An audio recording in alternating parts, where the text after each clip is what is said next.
네, 안녕하세요. 백두산 금융연구소의 백두산입니다. 7월 18일 목요일 이슈하고 시장 분석 좀 간단하게 해보겠습니다. 우선은 어제 저녁에 드디어 미국이 한번 꼬꾸라졌습니다. 어제 저녁에 보다 잤는데요. 장 초반부터 꺾이더라고요. 장 초반부터 꺾이고 새벽에 1시쯤에 잠깐 반등했다가 그 뒤로 계속 또 흘러내리는 모습 나왔습니다. 그래서 결과적으로 미국은 이제 좀 빠졌고요. 어디까지 빠질지는 모르겠지만은 최소한 이 분홍색 선까지는 봐야 되지 않을까 싶습니다.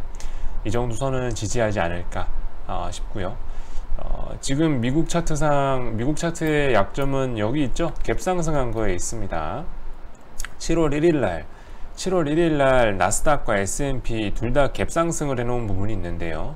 이 부분이 일단은 미국 차트의 약점이라고 할 수가 있겠습니다. 결과적으로 이 자리를 뭐 어떻게 메꿀지 모르겠지만 아마 메꾸긴 메꿀 것 같습니다.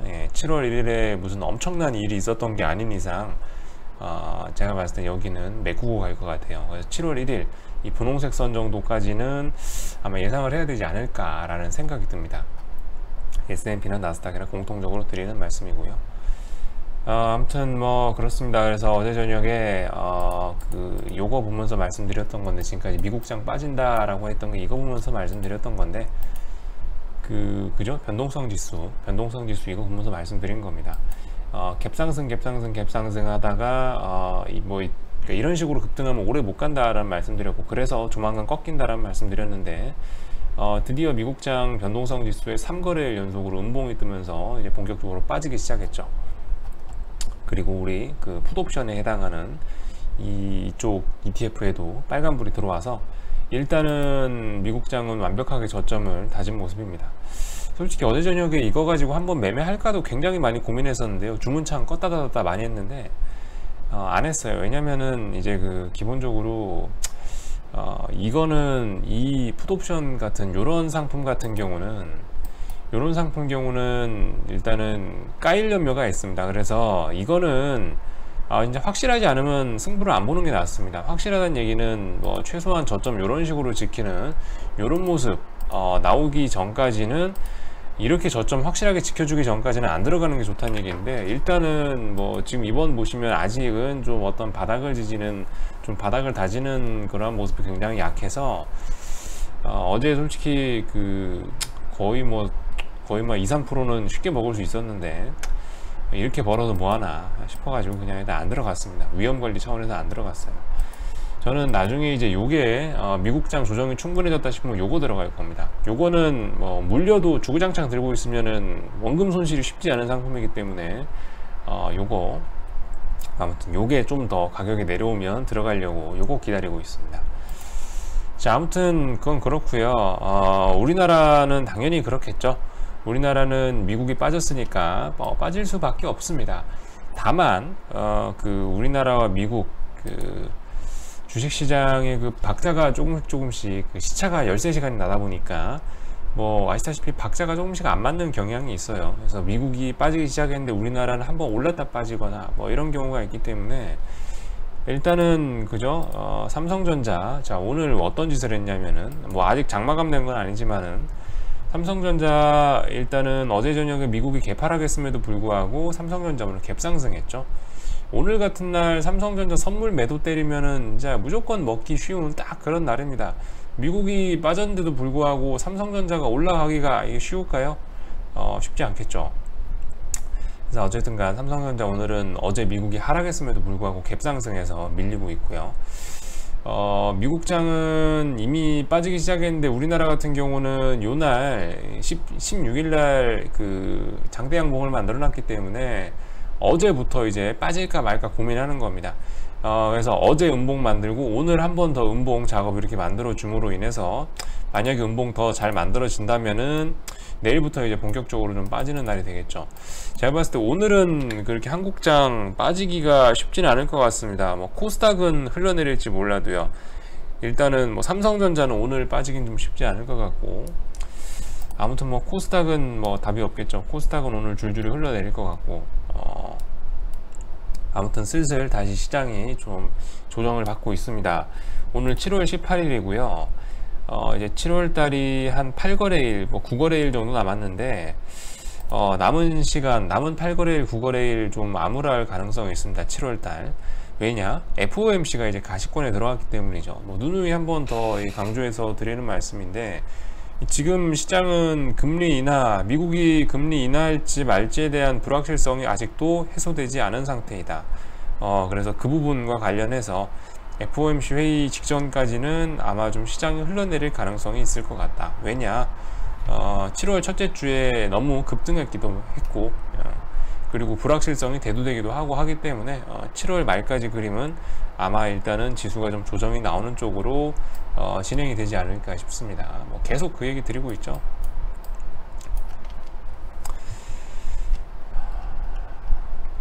어제 그 이제 종목 얘기인데 플레이위드를 보니까 지금 이제 지키는 거예요. 어제 보니까 어제 플레이위드 안 하겠다고 했는데 어제 보니까 또 상승 마감의 양봉으로 딱 지켜줬습니다. 그래서 사실 방금 전에 방송 켜기 전에도 살짝 들어가다 나왔어요. 근데 보니까 뭐 조금 먹고 나왔는데, 먹었다고 할 수도 없을 만큼 조금 먹고 나왔는데, 근데 어쨌든 간에 이 싸합니다. 그죠? 별로 좋아 보이지는 않아요. 이게 그 뭐든지 타이밍이란 게 있는 건데 빨리 가야 됩니다. 지금 이런 그 스피드와 변동성을 동반한 이런 종목이 옆으로 더 이상 오르지 못하고 옆으로 기어가고 있다라는 것 자체가 일단은 별로 희소식은 아니고요. 그죠? 별로 희소식은 아니고, 오를 거면은 오늘 중에 빨리 승부를 보는 게 좋겠죠. 오늘 아마 그리고 최소 지금 3거래일 옆으로 기었으니까 오늘 오를 거면은 최소한 20% 이상은 제가 봤을 때 가져야 된다고 생각합니다. 오늘 뭐 이도저도 아니다 그러면은 이거는 진짜 그 재수 없으면 골로 갈 수도 있는 그런 종목이 될 수 있겠죠. 아무튼 어제 저점을 어제 좀 상승 마감하고 한 번 더 지켜주는 모습을 보여서 오늘은 반드시 올라가야 됩니다. 이거 오늘 못 올라가면은 이제 앞으로 이거 장대 음봉이 기대가 되는 그런 유망한 종목이 되겠습니다. 장대 음봉이 유망한 종목이 될 거예요. 오늘 지금 당장 빨리 올라가지 못한다면요. 자, 아무튼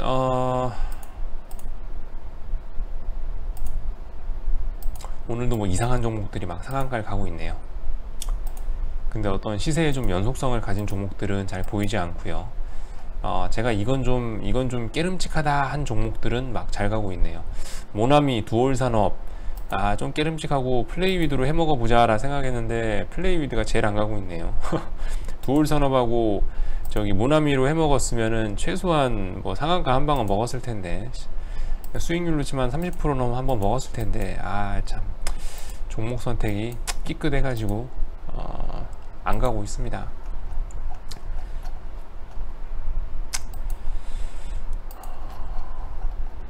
뭔 얘기 하려고 그랬지? 맞아. 어제 저녁에 이제 본격적으로 좀 해외 주식으로 좀 돈을 좀 벌어볼까 싶어서 이것저것 좀 차트 분석을 좀 해봤어요. 원자재 쪽으로 국제유가, 골드, 실버 뭐 이런 것들 좀 봐봤는데 제법 돈 될 만한 기회들이 좀 보이는 것 같아서 그 부분은 뭐 이거는 국내 주식 시황 시간이니까 여기에다 올리는 거는 좀 아닌 것 같아서 따로 한 편 이따 오후에 한 편 만들어 올리도록 하겠습니다. 아무튼 그 내용 말씀드리고요. 어제 그 미국 주식이 빠진 이유 간단하게 살펴보고 마치도록 하겠습니다. 빠진 이유는 이거죠. 빠진 이유는 어제 중국이 WTO에 제소했던 게 그죠? 중국이 7년 만에 WTO 상계관세 승소했다는 거, 요것 때문에 어제 미국이 빠진 겁니다. 이것 때문에 미중 무역 분쟁이 다시 한번 격화될 수 있다는 그런 내용이 그런 우려가 부각이 된 거죠.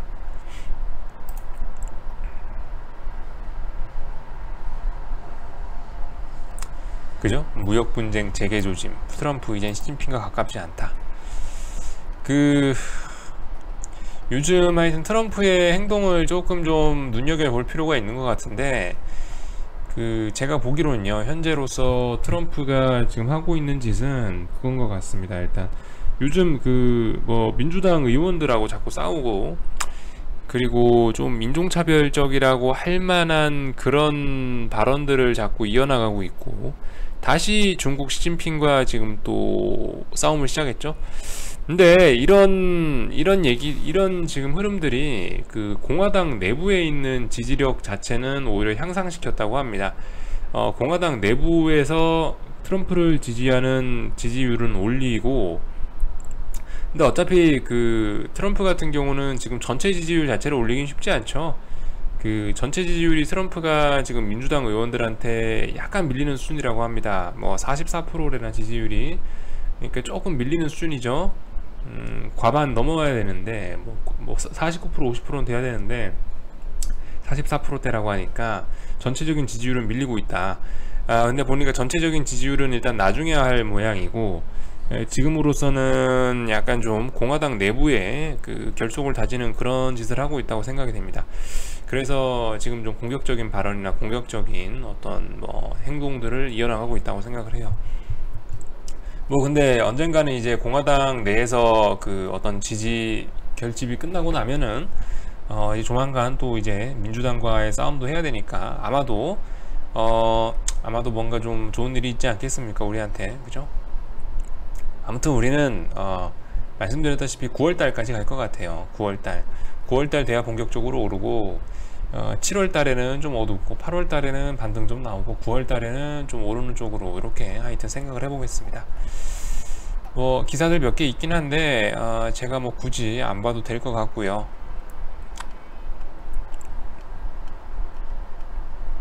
금리와 관련된 뉴스는 뭐 이러쿵저러쿵 해도 FOMC 회의가 끝나봐야 아는 거니까 뭐 더 이상 얘기하지는 않겠습니다.